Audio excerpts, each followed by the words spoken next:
Very good evening and welcome. This is Verified on NDTV. I am Ankit Tyagi, 10 p.m. on the clock. Let's very quickly give you a sense of the top stories that we are tracking at this hour. The top three leads for Verified this evening, ladies and gentlemen, the India-China violent face-off. The face-off was between the army of both the country, but today it was a political battle, a face-off in the parliament.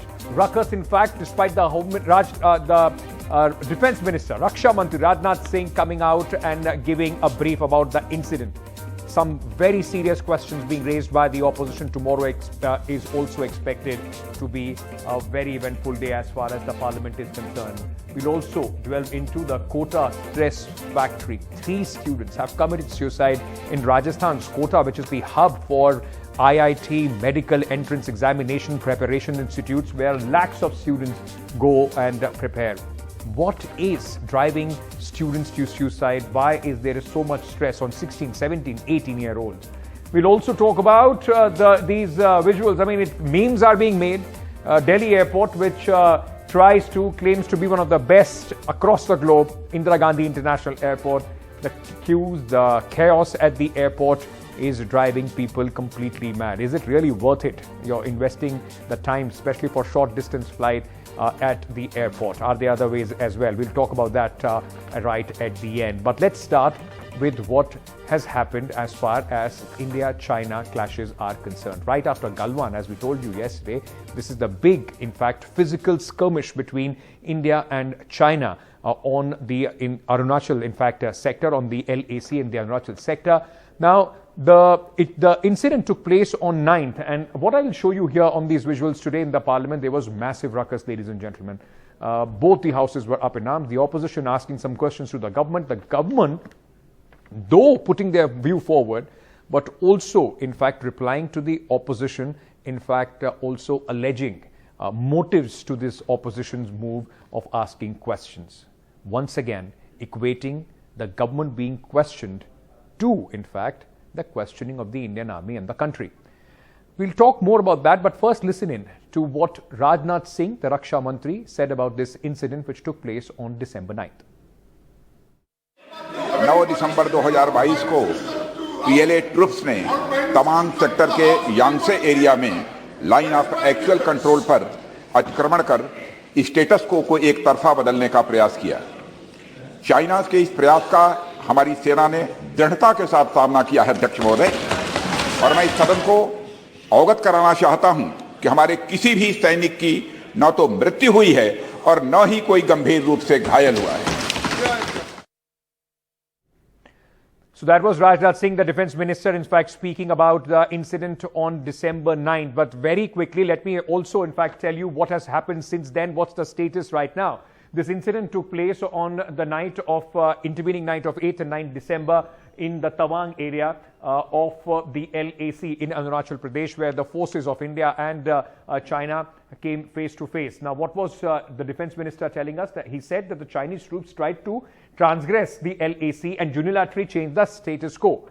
Essentially, the Defence Minister, in fact, coming out and saying that it was an attempted land grab operation by the PLA, by the Chinese army. Now, moving on, in fact, what we also know, ladies and gentlemen, Indian soldiers repulsed the Chinese troops.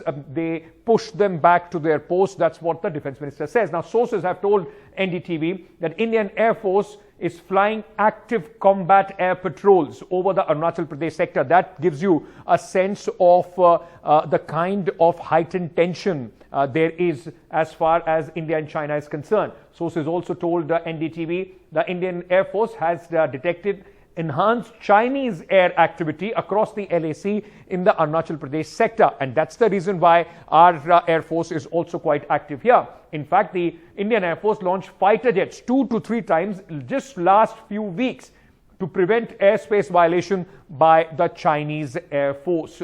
Meanwhile, what we also know, we also have no clarity on the details of the number of troops involved in this scuffle. number of injured and also the kind of injuries that they have suffered. But the defense minister made it very, very clear that no soldier has lost his life or has been seriously wounded. Apart from this, there is the Indian soldiers, those who are injured, are right now being treated in Guwahati at the Army Base Hospital there. Sources have also told us that so far there hasn't been any confirmation on the use of tasers, clubs, knuckle dusters or other such weapons in this fight that took place between India and China. Though we know that an intense hand-to-hand combat which resulted in the Indian soldiers pushing the Chinese back to their posts did take place for a few hours, and this is where a few soldiers have sustained injuries. Now, why is this happening? It keeps happening in Arunachal Pradesh. We saw what happened in Ladakh as well, in Galwan, where 20 Indian soldiers lost their life as well. There is a difference in perception of the claim lines at few points along the 3,000-kilometer line of actual control that has caused tensions between New Delhi and Beijing. Now, very, very important questions are being raised as far as what government of India is doing at this moment to prevent and, of course, send a message across to China. Let me very quickly at this moment, in fact, introduce Ninong Ering. He is an MLA from, in fact, he's coming from Arunachal Pradesh, a former MP. Thank you so much for speaking to us, sir. We also have at this moment Mr. Ranbir Singh. He is Ranbir Singh Pathania, spokesperson of the Bharatiya Janata Party. Gentlemen, thank you so much for speaking to us, and thank you, Mr. Pathania, for joining us. I want to start by asking you, Mr. Pathania, why is the government so reluctant, sir, when the opposition is asking for discussion on this very, very serious issue of national security? Mr. Tyagi, you started the discussion on a very, very positive note. Indo-China tension is too sensitive an issue to play politics over. So discussing a purely security matter that even on the floor of the parliament, it may be subject to certain restrictions and certain, I could say, self-imposed limitations also. But the point remains that now that area, when we signed Panchashil, that area is over now. We said Hindi, Chini, Bhai Bhai, that area is again over now. We are ready, and the Prime Minister's gospel clarion call, Shanti ke liye Shakti bhi chahiye. So I think the Bharat Sarkar has taken an unprecedented initiative. May it be, as you said it, that the mounting of Indian Air Force and the the School of International Relations based in Chicago has said that India is more better placed as compared to China so far as these border skirmishes are concerned. My viewpoint remains, sir, that we have frittered away small, and I belong to Jammu and Kashmir. I had been elected MLA of Jammu and Kashmir. I am a Dogra myself. My ancestors won the territory of Ladakh in 1834. Sir, but isn't this a fact? Isn't this also a fact that these incidents, this is not the only incident that has taken place? Yes. If the government was proactive, then why aren't we seeing the results on the ground? Sir, if you see on the economic front, we have banned Chinese applications. There is a big dip in the Indo-China, the foreign trade, the foreign direct investment. Sir, I'm sorry, let me correct you on that fact. The trade with China has increased many-fold since 2014, 2015. The trade deficit has also gone up. If you have the figures with you, just banning TikTok does not mean that China has been economically weakened, sir. The government of India has itself, in fact, in the Lok Sabha has said that there are more than 3,000 companies in India where there are still Chinese directors. So let's not go and try and whitewash what the government has or has not been doing. You have a point of view. Let me also go to. I will come to you. I will come to you. 2019-20, sir. Let me also. So you have made a submission. Let's go to 2019 and 20, sir. There's a dip of 48.66 billion trade. 48.66 billion trade. The imports have fell by 48.66 American dollars. And so far as the foreign direct investment, it has dipped by $163.78 billion. Okay. India 2019-20. I'm talking about 1920, sir. Okay. Please Mr. Ninong Ering, you heard what the BJP spokesperson is telling us here. You are a local. You understand what is happening. You understand the topography and the area much better than most of us. Could you tell us what is happening right now as far as that area is concerned? And is the government at this moment presenting a full picture, because the opposition, especially your party, is also raising the question about the timing. The incident took place on 9th. The government took its sweet time to come and tell the people what happened in Arunachal Pradesh. Good evening. I just heard the comments of Patania, the spokesperson of the BJP. Of course, I'm not a spokesperson, but I'm a resident of Arunachal Pradesh, and it's a very big concern of ours. Anything that happens on our ground, especially in Arunachal Pradesh, that also in Tawang or in the the borders areas of Arunachal Pradesh, we are very much worried. Of course, the opposition they raised the issue that why it was not timely done, or what about the deployment of the forces. I don't want to quote on that, because I don't want to comment on that, because we are concerned only with what we are in Arunachal Pradesh. Now, these, since the last few years, China is starting to, take some very special interest on the eastern part. That is, before in the Galwan or in Leh or Ladakh, these issues were there. But now it is being shifted, the focus is shifted to the eastern part in Arunachal Pradesh, which is very dangerous. Of course, we are not 1962. We have a few months back, the howitzers went, our Bofors guns have all been stationed on the borders.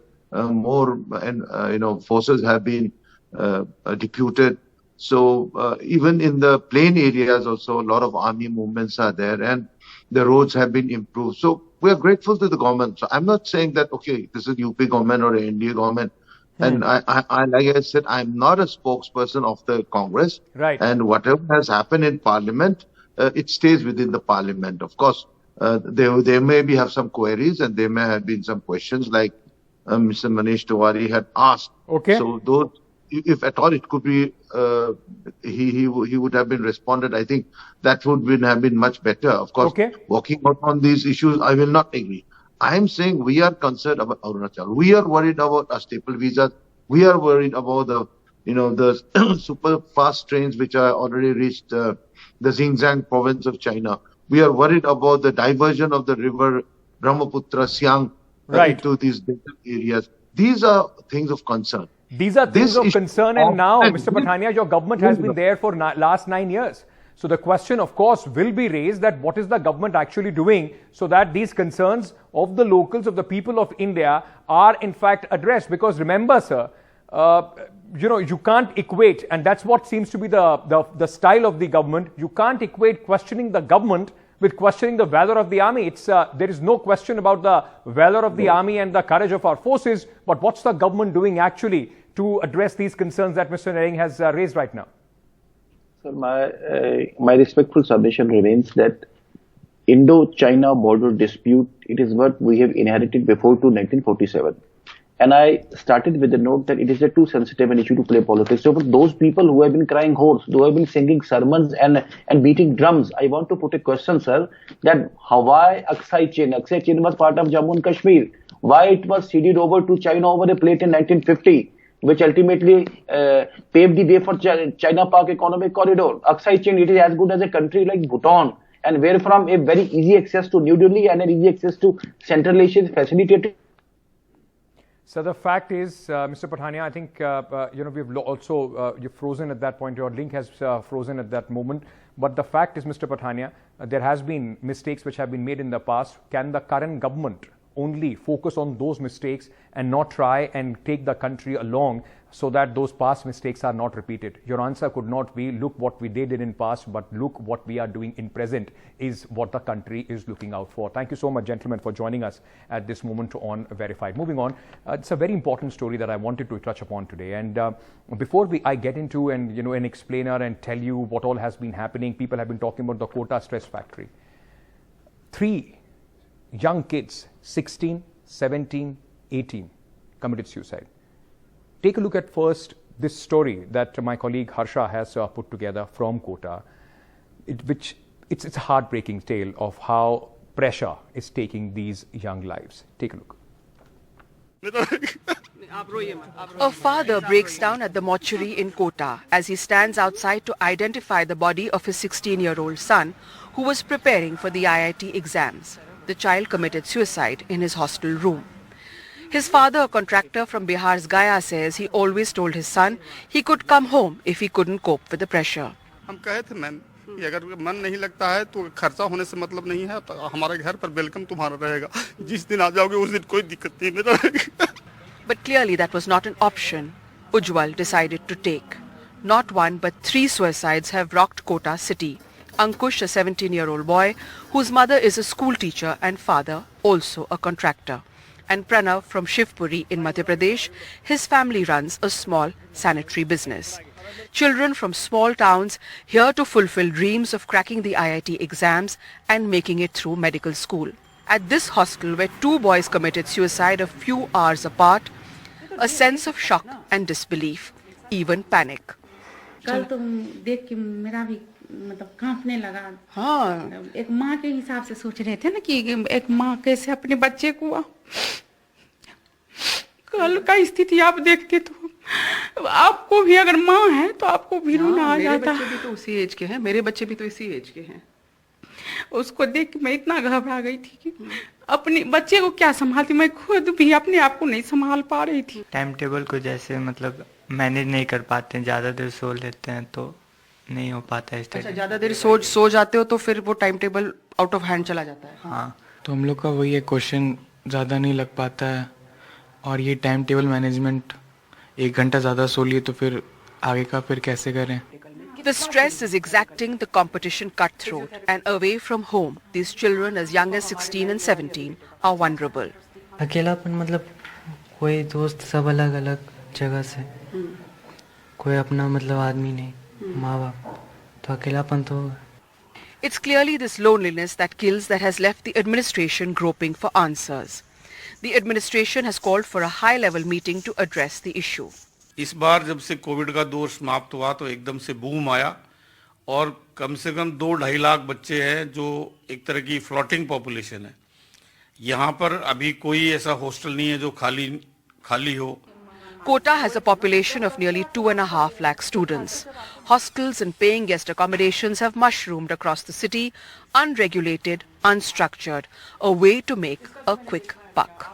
Ma'am अकेलापन का मतलब पढ़ाई तो सही है लेकिन यहाँ थोड़ा ज़्यादा माहौल सही नहीं रहता है. बच्चों को मतलब तुम उतना पढ़ रहे हो तो हम इतना पढ़ेंगे. Kota, where nearly 2.5 lakh children come each year with dreams in their eyes. Dreams of either making it through medical college or cracking the IITG exams. The schedule and timetable is exacting. Students study for nearly 15 to 16 hours each day. And if 1 hour is spent on extra sleep or having some fun, it can throw their schedule out of gear. And then the examination, cutthroat competition. Of the 10 lakh students who give the IIT exams, only 16,000 plus make it to the top IITs in the country. And in this rat race, some of course make it, but some tragically drop out. With cameraman Xavier Thomas in Kota, Harsha Kumari Singh for NDTV. Is it really worth it, the seat in the IIT? Just to give you a sense of why so many students feel the pressure, just take a look at a few of these graphics that we have put for you. This is JEE 2021. This is how you get into the IITs. There have been more than 1,50,000 people who registered for this examination, out of which 1,41,699 appeared for the examination. Only 41,862 qualified. Imagine that. Only 41,862 out of 1,51,000, those who initially thought that they want to appear for this examination. And it's a similar story. If I cut it down, it's a similar story for for medical examinations as well. Just to give you a sense, in JEE 2022, in 2021, seats in IIT, 23 IITs, 60,234 seats. Qualified candidates, even out of those 41,862, only 16,234 will get into the IITs, because the dream has been professed in front of children, in front of these students. You get into IIT, you become among those 16,234, and your life is set. You won't have to look back. Is it so? We'll talk about that as well. Now, very quickly, just moving on and talking about the medical examination as well, because that's where a lot of students also come to Kota for the NEET 2021.